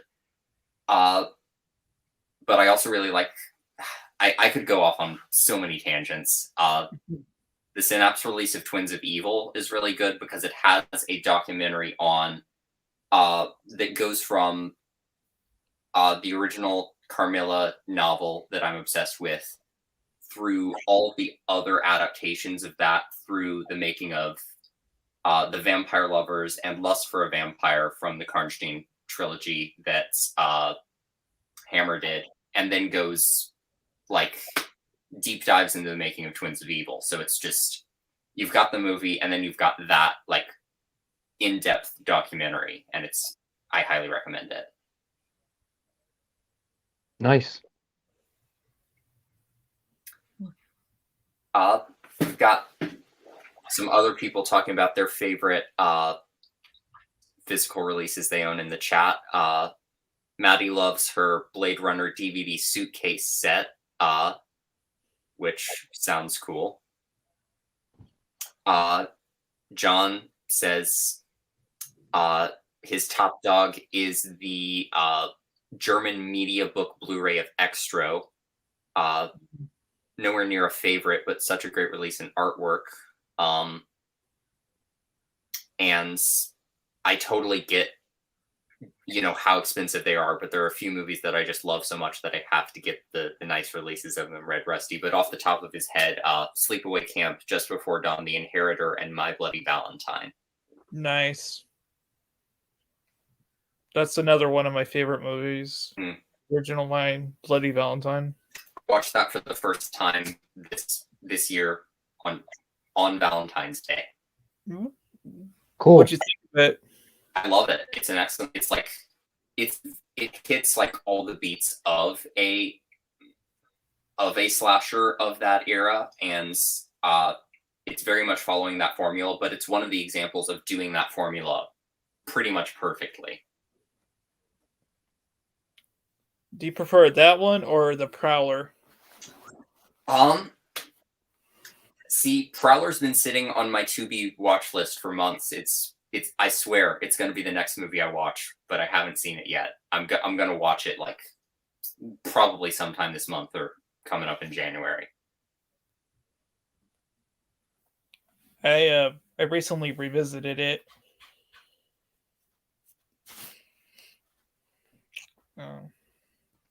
Do you like the movie, Brandon? It's it has scenes that are kind of boring. Like there's a lot of slow scenes of people just walking around looking for something. But I agree, the effects by Tom Savini are fantastic, but it's not it's not quite as like rewatchable as like say, My Bloody Valentine. Because My Bloody I would Valentine definitely. a lot of like, I'm sorry, were you saying something? Yeah, I was gonna say I definitely agree with you. It's not as good as My Bloody Valentine. It's pretty slow in places. Yeah. But yeah, I prefer My Bloody Valentine of the two.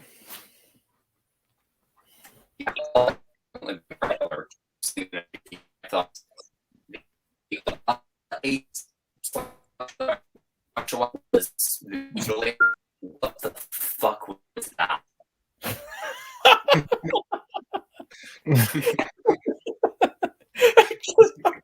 All I heard was a bunch of beeps and bops. Yeah. Oh my god. Did you not catch anything? Was it just bleep? No. No, it just sounded like an alien or something. Shit, they found me out.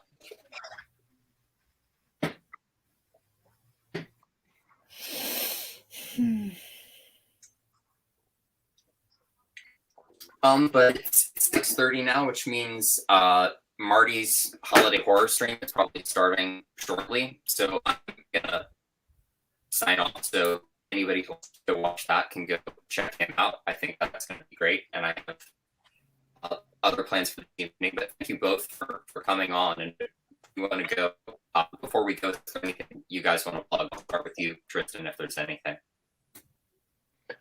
Not really. I'll have a video coming out in a few days.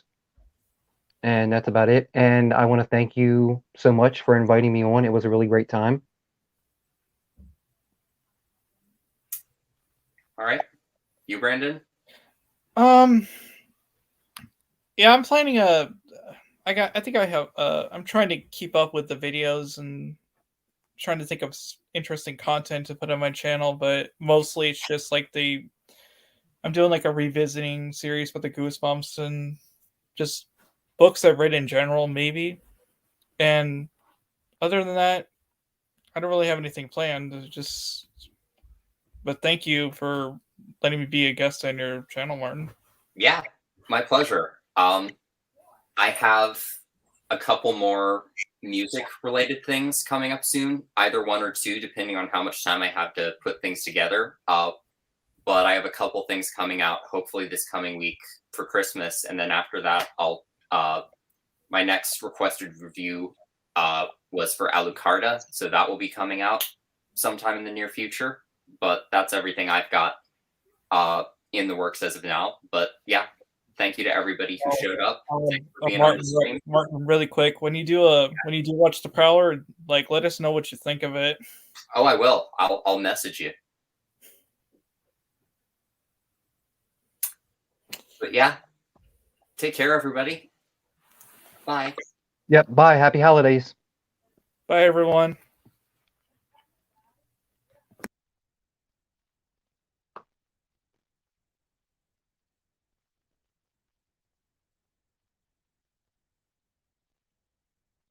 I did the thing again. Goodbye.